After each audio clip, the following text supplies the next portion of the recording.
So what's up guys, it's your boy Petabytes once again. May dumating sa atin dito from Aula. This is the Aula F75 Prime Mode Mechanical Keyboard. So Reaper switches ito guys, creamy, baga talky siya. Huwag natin patagalin, buksan na natin.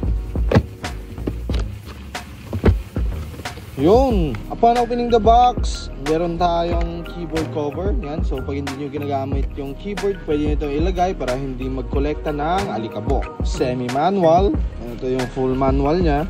So inclusions, Type-C cable. Yan guys. Yan, for wired connectivity, switch and keycap puller, tsaka extra Reaper switches. Yan.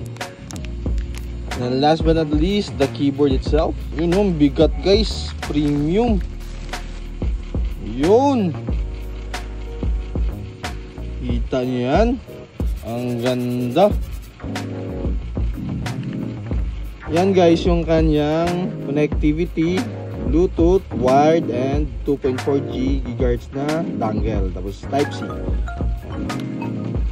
So sound check.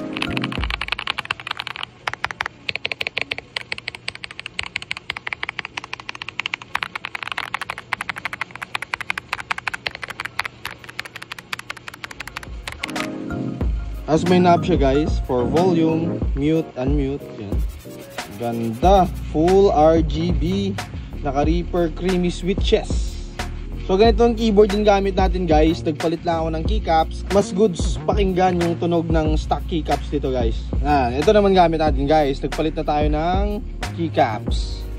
So guys, kung gusto niyo yung keyboard na to, available sa shop. Yan, PM lang kayo sa page natin. In the back, yan.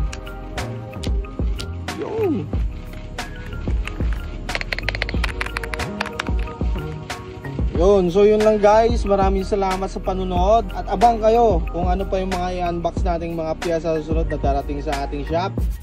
Petabytes out.